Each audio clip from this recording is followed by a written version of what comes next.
Alors, Cédric, Glass, est-ce que c'est de la merde? Je savais que t'allais me dire ça en plus parce que j'ai cru comprendre que t'avais pas trop aimé. Toi, on en reparlera après. On en reparlera après, très bien. Alors déjà, on va recontextualiser un petit peu. Alors Glass, on suit l'histoire toujours de Kevin Wendell Crumb, le personnage incarné par James McAvoy dans Split, qui était l'avant-dernier film de Shyamalan, et donc c'est plus vraiment un spoil maintenant, vous le savez, Split c'était la suite d'Incassable, et donc Glass devait être la troisième volet d'une trilogie un peu annoncée, à moitié à demi-mot, à moitié en fait il y avait une trilogie, tenez hop, tenez c'est cadeau. Donc c'est la continuité, sûrement quelques mois, voire une année après la fin des événements de Split, et Kevin est toujours en liberté, mais David Dunn, donc le héros d'Incassable qui était interprété par Bruce Willis, est à sa poursuite. Il veut le retrouver, il va le retrouver, et il se fait arrêter avec Kevin par des autorités compétentes de la ville où ils sont, qui les envoient tous les deux dans un asile où, par le plus grand des hasards, se trouve Elijah Price, alias Mr. Glass, ou l'homme de verre en français. Je crois que c'était le bonhomme de verre. Non, l'homme de verre. C'était l'homme de verre en version française. Oui, il m'appelait l'homme de verre. C'est ça, ouais. Et qui était joué par Samuel Jackson. Et en fait, tous les trois vont être mis sous la coupe du docteur Ellie Staple, qui en fait 3 jours avant qu'ils soient envoyés en prison pour leur crime, pour essayer de leur faire comprendre que peut-être que ce qu'ils pensent être tous des dons qu'ils ont, mais en fait ce serait pas des dons, c'est explicable par la science, et que les super-héros n'existent pas. C'est le 13e film de Shyamalan, comme je disais, et voilà quoi, hein. Et je m'aperçois que la bande-annonce spoil quand même allègrement le film, c'est assez incroyable. Oui. Donc on essaiera de pas trop spoiler quand on parlera Moi du normalement film. je ne devrais pas spoiler. Voilà, très très bien. Alors, le film était très attendu de par sa continuité, comme tu le disais, avec la trilogie initialement commencée avec Incassable.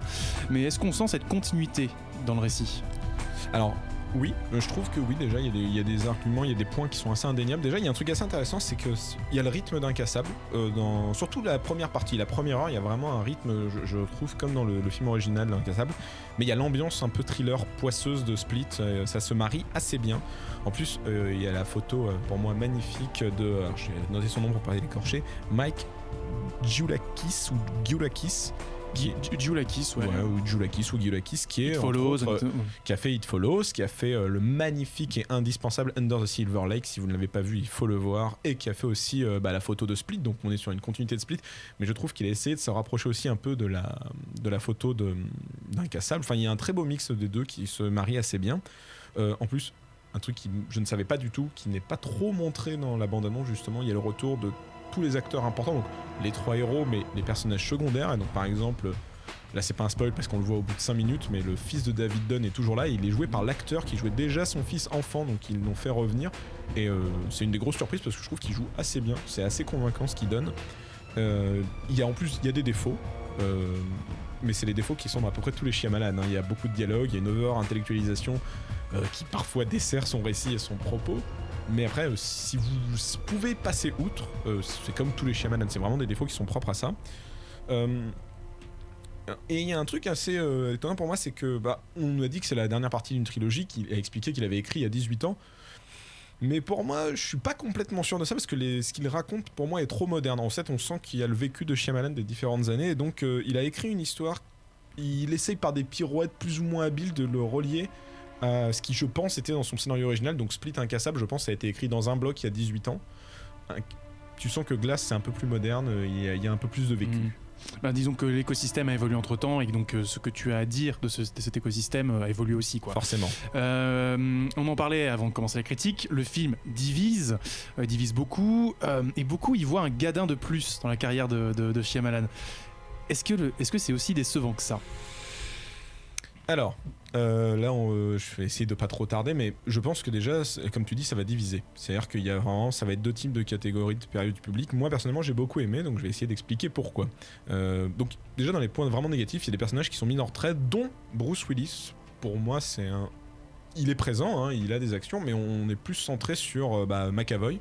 Il faut savoir, à titre personnel, que je ne suis pas très fan de McAvoy, que Split était un film que j'avais trouvé sympa sans plus, et que j'avais trouvé sa prestation un peu ridicule en fait dans Split. Donc alors que moi j'étais très très impatient du retour de Bruce Willis, mais même des personnages comme Anya Taylor-Joy, qui était la jeune fille prisonnière de Kevin dans le 1, dans Split, elle est vraiment passée en retrait. Donc Bon, ça c'est un peu problématique. En plus, il y a un anticlimax qui est assez impressionnant. C'est-à-dire que là, je peux complètement comprendre que les gens n'adhèrent pas à ça parce qu'on a une espèce de crescendo qui fait un peu souffler ou pétard mouillé. Donc c'est vrai que ça va poser beaucoup de problèmes pour ceux qui attendaient une apothéose pour le finale. Mais le film, il possède une réflexion très forte et très intéressante sur le concept de norme, en fait, ce qui fait qu'on est un super-héros ou pas, qu'est-ce que c'est que la normalité, et quand on essaye de nous mettre dans une case, et il le fait par le prisme des codes et du genre du super-héroïque, du film de super-héros. Et en plus de ça, pour moi, et c'est très important, il y a un discours méta qui m'a touché personnellement, et qui permet entre autres de remettre en question une grande partie de la filmo de M. Night Shyamalan. Je citerai pour ça juste le grand Karim Debache dans sa très belle émission Chroma. Je vous renvoie à l'épisode sur Signe. Signe. Non, mais où il dit il faut apprendre à voir et à revoir en fait les films de Shyamalan qui sont des fois autre chose que ce qu'on veut bien y voir en fait. Les spectateurs aiment bien projeter des fois ce qu'ils voient tout de suite comme un défaut sans se poser la peine de réfléchir. Donc en conclusion, il a des défauts, c'est indéniable, des défauts communs à tous les autres films, des défauts qui lui sont propres. Mais c'est un film bien plus fin et malin que ce qu'on pourrait croire. Je pense qu'à la manière de Ready Player One ou Under the Silver Lake, dont je parlais un tout petit peu plus tôt, il demande à ses spectateurs de recommencer à croire un minimum dans les histoires qu'on nous propose, plutôt que de tout débouter par la logique, le cynisme, la mauvaise foi et les règles à respecter de la cinématographie. Alors, si on essaye de se débarrasser de ces carcans, peut-être que le cinéma, en général, pourrait amorcer une nouvelle renaissance. Car, comme le sous-entend Shyamalan à la fin de son film, l'art est un cycle sans fin, selon moi. Et je pense que c'est le plus gros message que le film essaye de passer. Alors, je te voyais beaucoup réagir pendant la critique. Est-ce que tu avais vu le film ? Moi, j'ai vu le film il y a quelques jours, mais pas par rapport à vous, et je pense à la plupart des personnes qui nous écoutent, je ne savais pas de quoi ça parlait. Parce que déjà, quand je vais voir un film, souvent j'y vais totalement par hasard. Enfin, par hasard. Je lis jamais rien avant. Et je ne savais pas que c'était la suite d'Incassable ni de Split. Et en plus, je n'ai pas vu Incassable ni Split. Ah ouais, alors là c'est violent et effectivement. Coup, non, spoil, justement, c'était pas du tout violent parce que je suis tombé totalement dans un film que je connaissais pas et qui moi m'a totalement emmené. Parce qu'effectivement, l'histoire par elle-même, que ça soit une suite d'une histoire, etc., je m'en foutais royalement. Tout est bien expliqué. Pour quelqu'un qui n'a rien vu, qui débarque là-dedans, on voit tout de suite, on sait très bien de quoi il s'agit dès le départ. Ouais, la mise en place est très bien et très fine. Voilà, c'est vraiment pas fait pour être une suite quelque part. On est sur un propos et que le propos, moi, il m'a totalement marqué. Le dialogue entre une psy qui essaye de convaincre des gars qui sont persuadés qu'ils sont des super-héros, qui sont peut-être pas des super-héros, puisqu'effectivement tout le reste de l'univers est totalement normal. Il y a aucun effet spécial autre, même toi les effets spéciaux qu'on peut avoir lorsqu'ils se battent, etc., sont très limités. Et effectivement, les gars ont énormément de force, etc. Il y en a un qui décuple de volume, mais quelque part ça peut être totalement psychologique. Alors, ça, je trouve ça extrêmement intéressant. À ça, moi je voulais juste dire, en fait, je précise un tout petit truc, c'est beaucoup de gens ont critiqué, que ce soit dans le film mais même dans la bande-annonce, le fait qu'une psy essaye de faire croire aux héros que leur force est fictive, parce que par exemple on a vu dans Incassable que Willis il a vraiment une super force, il peut vraiment tordre le métal, il se casse pas, et les gens trouvent ça débile. Et je pense que ce personnage de la psy incarne entre autres une partie de la critique et de la critique négative envers Shyamalan, en fait, qui essaye de rationaliser tous les films qu'il tente de faire depuis des années. Je dis pas que tous les films de Shyamalan sont bons, je dis juste que je pense qu'ils ne s'appliquent pas à un type de critique, ou en tout cas ils ne sont pas normés à la critique type. Et je pense que le personnage sert un peu de moquerie. Justement, c'est là que j'interviens et que j'émets mes réserves dans le temps imparti, car l'heure tourne malheureusement. Mais moi, ce qui m'a le plus gêné, en fait, pour amender un peu ce que tu dis sur le film, je comprends tout à fait l'intention du film, qui est effectivement de confronter la foi en les images et dans les héros et dans la capacité de la fiction à t'émerveiller.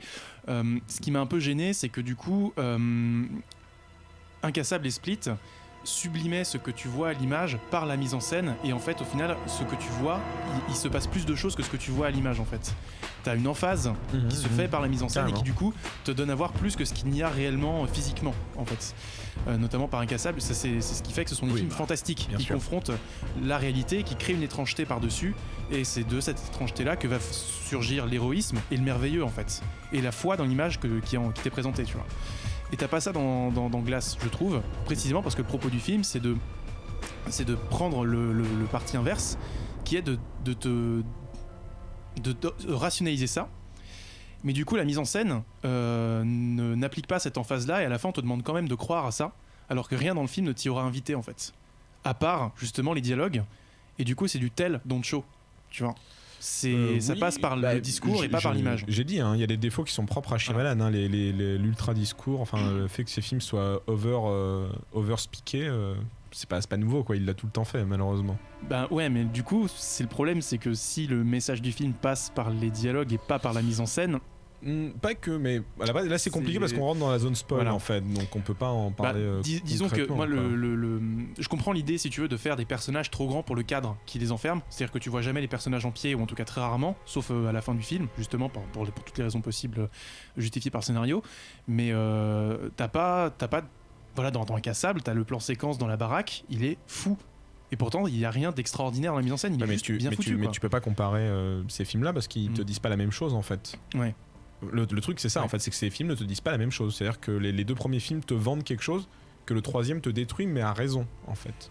Parce que le troisième, entre autres, c'est une critique, je trouve, de ce qui arrive avec Marvel, DC, enfin de l'hyper-consumérisation des super-héros et du fait que tu les tords tellement que ça n'en donne plus rien en fait. Et je pense qu'il y a une vraie critique, une réponse qui se donne là. Mais après, il y a des défauts, hein, ça c'est indéniable. Moi, je le reverrai sans doute de toute façon, mais Christophe. Oui, pour moi, il y a un des personnages importants, c'est celui joué par McAvoy, Kevin. Moi, j'ai trouvé le jeu de McAvoy assez fantastique. Ah oui, dans celui-là, il est bien. Oui. Là, franchement, il interprète. Je sais pas comment il en fait sur les 24 qu'il est censé faire. Crédité, il y en a 23. Ouais, donc, il passe d'un personnage à l'autre de façon vraiment fantastique. Là, on a une très, très, très belle performance d'acteur. Et quelque part, c'est là que donne toute la crédibilité du film. C'est vrai que c'est le personnage principal certainement, puisque la question est de savoir est-ce qu'on est face à un schizophrène ou est-ce qu'on est face à un personnage fantastique. Et c'est ça pour moi le propos. Chloé, peut-être moi, je me nourris de vos propos, vu que je n'ai pas pris le temps cette semaine d'aller voir Glass. J'étais concentrée sur quelque chose d'autre. Typiquement une chronique de radio.